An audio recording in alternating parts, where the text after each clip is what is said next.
While in Rochester conducting a regional conference, Commissioner Ambach appeared on a special edition of WXXI's program, The 21 Report. Teachers, parents, school board members, and school administrators from Rochester area schools were in the studio to question the Commissioner about the current state of education in New York State. The program was recorded on October 15, 1981, and broadcast in Rochester on October 17, 1981. Tonight, a special edition of the 21 Report. Ask Commissioner Ambach. Now, here's host Virginia Bacheler. Good evening and welcome to this special edition of the 21 Report. Tonight we give area educators and parents the opportunity to question New York State Education Commissioner Gordon Ambach about the state of education today. Commissioner Ambach is in Rochester to conduct one of 10 regional meetings to be held throughout New York this fall. There are a number of concerns facing schools now, including federal funding cutbacks, competency tests, and declining enrollments. These and other issues will be addressed tonight. Joining us in the studio are teachers, parents, school board members, and school administrators from city, suburban, and rural districts in this area.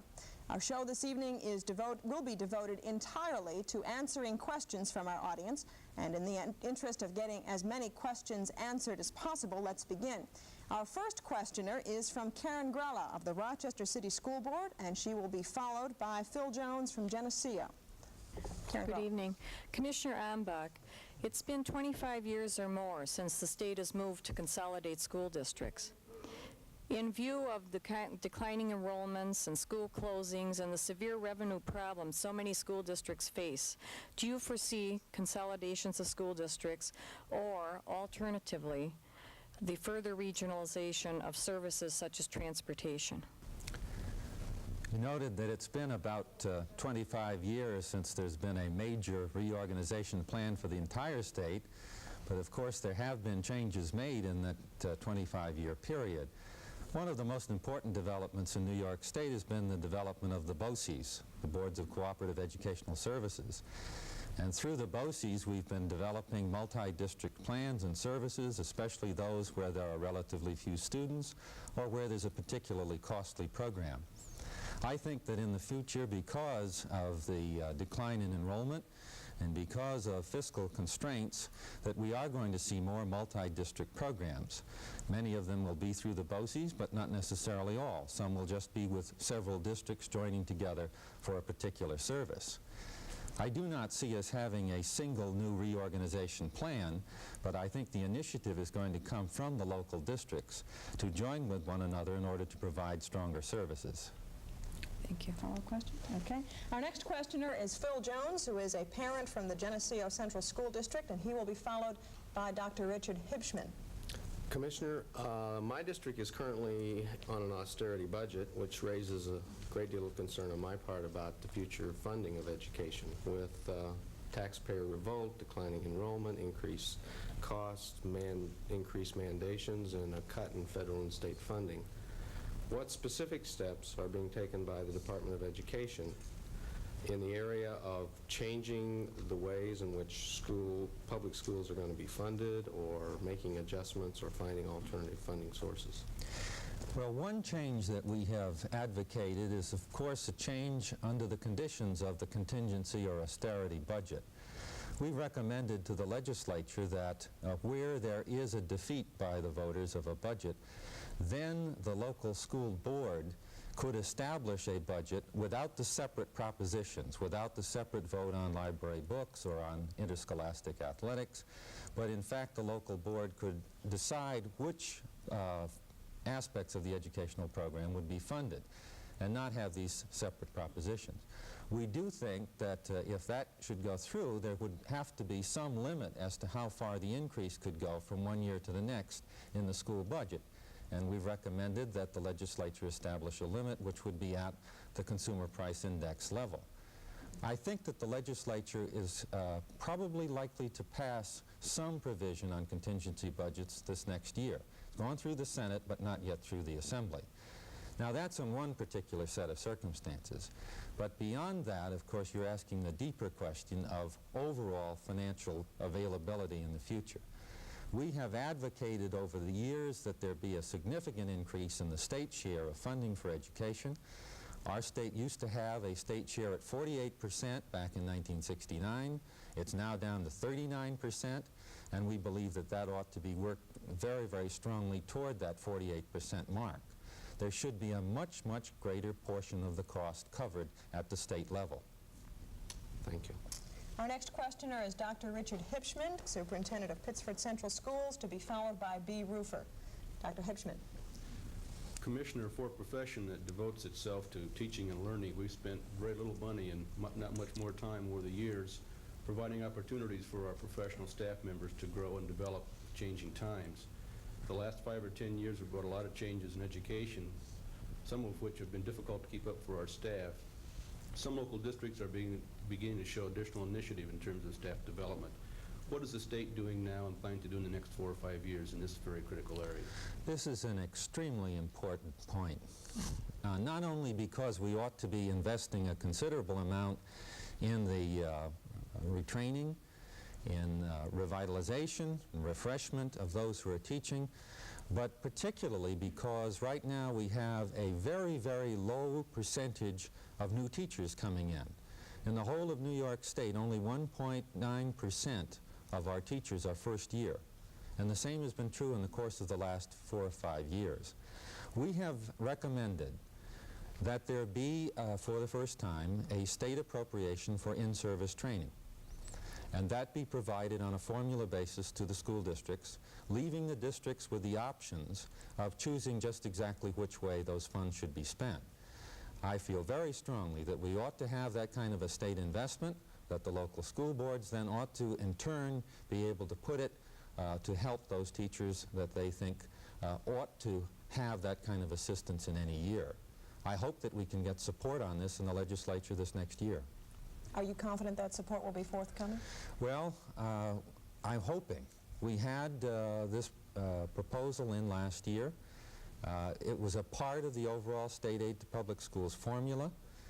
As I see that formula developing, if there is a substantial increase in funding, then a part of that certainly could be that in-service component. It still is an aid to the local school districts, but it's to be provided particularly for in-service training. Okay, thank you. Our next questioner is B. Rufer, who is a Greece teacher, to be followed by John Irish. Commissioner, I would be interested in knowing what the status is of the recognition of teaching as a profession. Again, it's a matter of recommendations that we have made, the Board of Regents have made in the course of this past year. It was my recommendation to the board, and in turn the boards to the legislature, that we ought to have by statute in New York State a formal recognition of teaching as a licensed profession. The regents now have responsibility for some 30 licensed professions.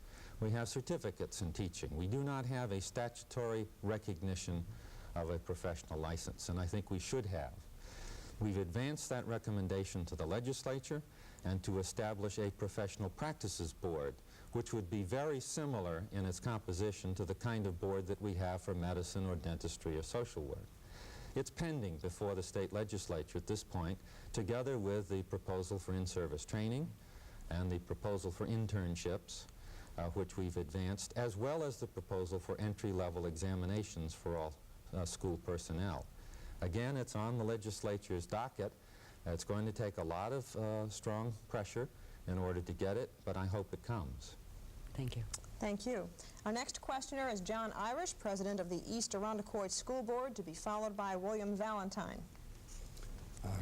Commissioner, approximately 2 years ago, there was a Blue Ribbon Committee appointed by our governor to study court-ordered reforms in the financing of public education. Could you give us a current status report of the recommendations of this committee and what might be the impact on future state aid to local districts? I'd be very pleased to. The task force, which was appointed both by the governor and by the Board of Regents and is chaired by Max Rubin, a former regent, was established right after the first decision in the Levittown case, a decision by the Supreme Court Justice Kingsley Smith. That Levittown case has an impact not only on the 26 districts which were party to the case, but on every district in New York State. The case, of course, was on equalization of funding, the state aid formula, and equalization of the aid pattern for all of the districts in New York. Now, the task force expected that its work would be over by a year and a half, because they expected that the Smith decision would be reviewed by the appellate division and then by the Court of Appeals. All of us thought that would be done certainly by this point. The fact is that the Court of Appeals hasn't even heard it yet, and the appellate division has still not come down with a decision. The task force expects to have the recommendation from the task force available before the end of this year.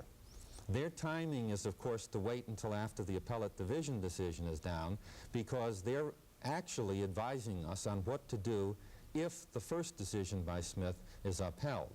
And so it's appropriate for them to wait for the appellate division. Now, the results of all of this will be extraordinarily important for the funding of education through the state, because if the Levittown decision is upheld, we will have a very significant shift of the way that resources are allocated among our districts. Thank you, Commissioner. Okay. Our next questioner is William Valentine, who is a parent from a diocesan school, to be followed by Dr. Laval Wilson. Commissioner, the regents of the state of New York have been assigned by law jurisdiction over both public and non-public elementary education. And I might add, you have a fine record of commitment to educational pluralism. In view of the legal jurisdiction, what is your reaction to the action of many school boards across the state passing resolutions in opposition to tuition tax credits? Well, as you've noted first, we have a responsibility in our state, and incidentally, New York is, of course, very unique in this responsibility, that under the State Education Department and the Board of Regents, we have the chartering and the registration responsibility for the non-public schools as well as the public schools. Children in the non-public schools must pass our competency test just as children in the public schools must. The non-public schools must be registered just as the public schools must. This is very different in New York than it is in other states. And we have this pluralism and diversity, and we're committed to that. Now, on the issue of tuition tax credit, there are, of course, very strong divisions among the public on that. Those who favor such provisions and those who oppose them. Public school systems and school boards, and I believe, can both discharge their responsibilities under the law to be certain that they provide the services that are required for students in non-public schools, and yet still, as manners of those boards, take positions on issues such as tuition tax credit. They have a right to do so if they wish to do so, and some have exercised that right. That's entirely within the law. It's a question, I'm sure, of judgment as to whether they should properly do it or not, but they certainly have a right to take such stances. But I do think that we must separate out the question of a stance that a board might take on an issue like the enactment of tuition tax credit and their responsibility to the pupils in non-public schools in actually providing the services. If, in fact, there's a case where the districts are not providing those pupils the appropriate services, then there is a rightful claim by the non-public schools and those pupils to challenge the lack of those services. And indeed, from time to time, we get such a challenge. But I would separate out those two pieces. But do you see it as being totally consistent that people with the legal jurisdiction over both public and non-public schools can take a position against the tuition tax credit? I don't think that's inconsistent. As I've said, I think there are dual responsibilities here. In part, a responsibility actually to provide service, and of course, in part, a right, if you will, not necessarily a responsibility, for individuals in our society, and indeed in some cases boards, to take positions with respect to certain political issues or with certain funding issues, certain matters of governance. Thank you. Thank you. Our next questioner is Dr. Laval Wilson, who is the superintendent of Rochester City Schools, to be followed by Sheila Pezza. Dr. Wilson. Good evening, Commissioner, and welcome to Rochester. My question focuses on the concept of the denial of a diploma to special education students. In New York State, a student who is a learning disabled student who has a bona fide individual education plan and has been classified as a special education student cannot receive a diploma unless that student passes all classes, of course with a D average or better, and also passes the state competency exams in reading, in math, and in writing. By placing such a student in an individual education plan, we have already said that that student has some learning problems and will not learn probably as rapidly as other students. Some states have granted students who complete the individual education plan a diploma. If a student goes through 4 years of high school, has good attendance, has a good record, is eager to participate, and can't get a diploma, does that discourage a special education student from really taking part in such a program? And is there any way we can give such students diplomas? Well, currently in our state, under the rules of the regents and the regulations of the commissioner, only those students who have completed all of the regular course requirements that you've outlined and have completed our competency testing requirements may be awarded diplomas, and only those students. Now, when the regents put the competency testing requirements in place back in 1978, we had very considerable debate over the issue of certificates and of diplomas with or without the competency testing requirements. It was my recommendation, and it was the regents' determination finally, that we should have a limit on the diplomas, and that the diplomas would have meaning only in the case that there was a very specific academic requirement that was associated with the diplomas. And we realize full well that this may place circumstances, or may place certain children in circumstances, where there is a particular difficulty in achieving that academic standing. In the case of those who are learning disabled, this may be the case. Now, note that when we put the competency testing requirements in place, we also put in some requirements that there would be alternative testing techniques. Very often you have a child who has a learning disability, but in that disability then there is an adjustment made through the program in the school in the manner that the child happens to take tests. We will permit that the competency tests be taken in the same manner that those tests can be taken in the school. So if it happens to be a dyslexic problem or something like that and there's an adjustment made, it can be made in the competency test.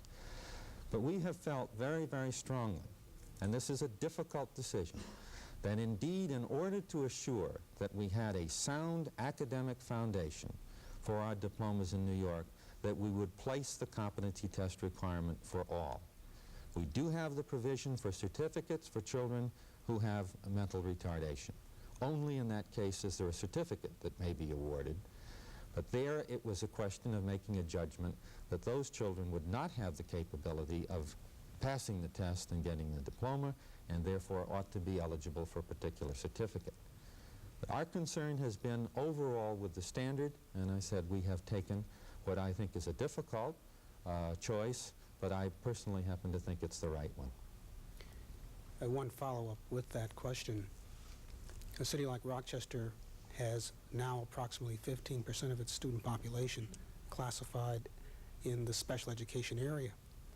We're concerned about the issue of mainstreaming as a major goal, and the fact that many kids who are special education youngsters indeed could be discouraged by finding they go through 4 years of high school and after all that work not get a diploma.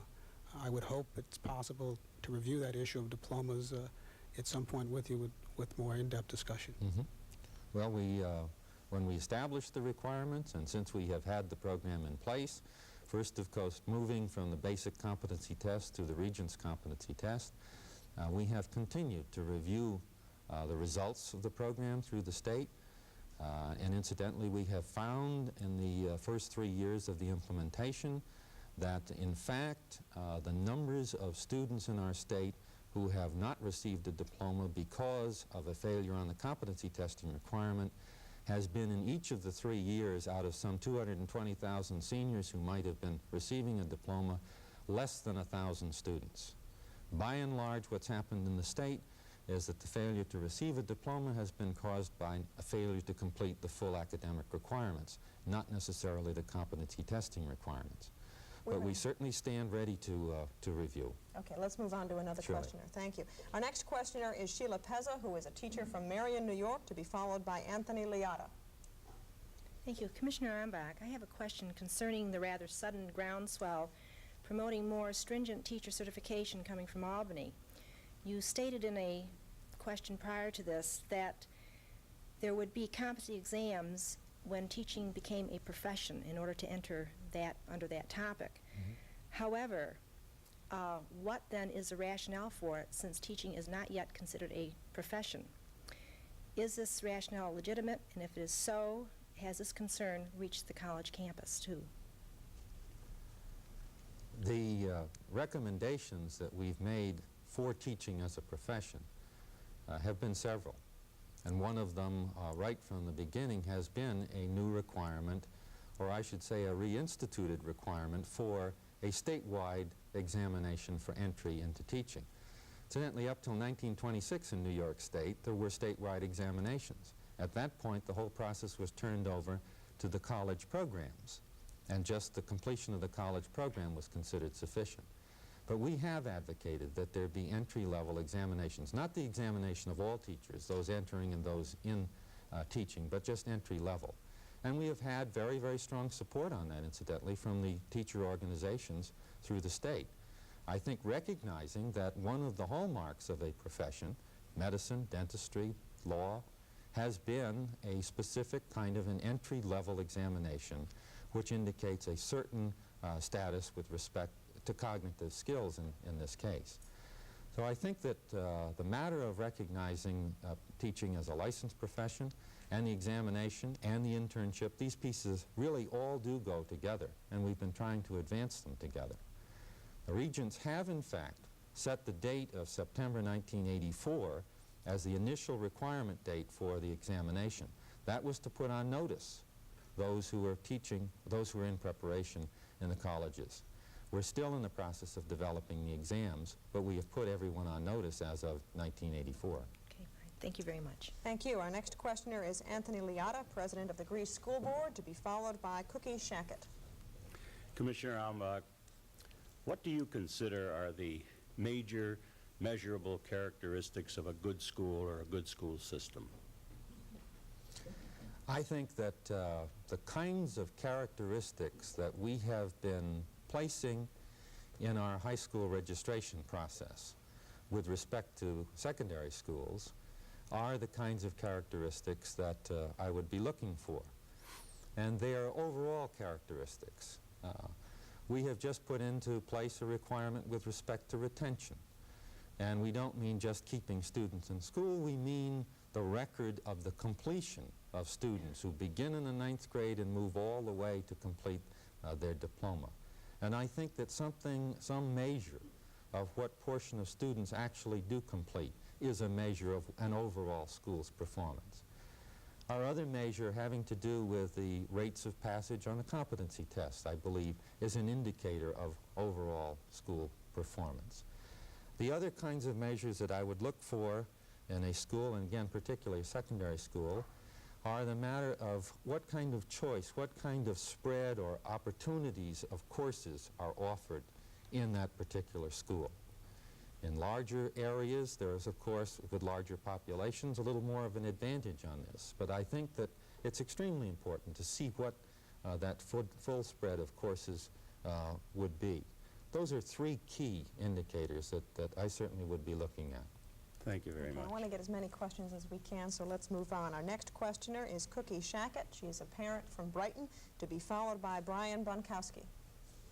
Commissioner, my question concerns the possible institution of a mandated curriculum for a gifted and talented program. Do you see that in the foreseeable future? No, I don't. I don't see that, and I'm being very direct on it. with respect to a requirement being placed by my office or being recommended by my office. We have very strongly advocated that there be state assistance specifically for programs for the gifted and talented, and the New York State Legislature this past session responded to that. We do now have in the state aid formula a specific funding for programs for gifted and talented children, and that's to be provided throughout all of our districts. The amounts are not sufficient as they should be, and I'm hoping that the legislature will pick that up. But I do believe that in this area, that what we should be doing at the state level is encouraging, providing funding, providing assistance where we can, and we have been on advising on programs, but not in putting a specific requirement or a mandate in place.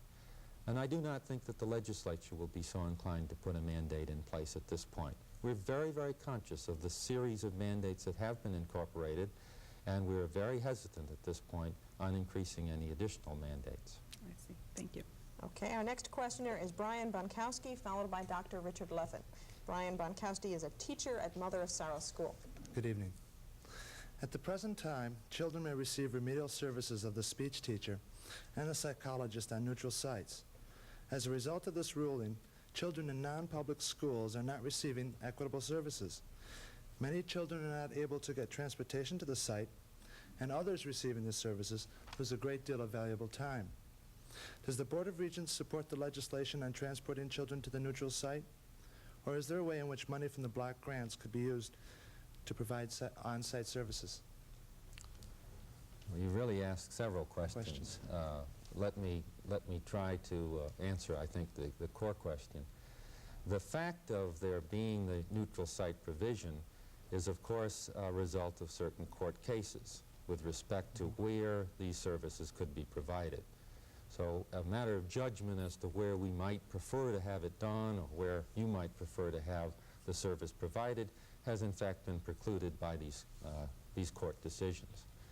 I think then the second part of the question is, are there ways in which there can be some assistance provided, some special help to ease this? We have supported, of course, certain transportation programs, pick-up site transportation, and others which would provide added aid for or added service for children in the non-public schools. As to the block grant or the Chapter 2 of the new consolidation, I am not certain at this point whether there would be an authority to be able to provide such transportation. I think that's going to depend in large part on certain regulations that come from Washington with respect to the categorical programs or respect to the consolidated programs. Thank you. Okay, I think we have time for one very quick question. We have about a minute left. Dr. Leffen is a teacher within the city school district. Yes, Commissioner Ambach, deteriorating discipline in our schools has been identified as the major concern of both teachers and parents by all major public opinion polls. And at the same time, disruptive students are granted more and more due process rights.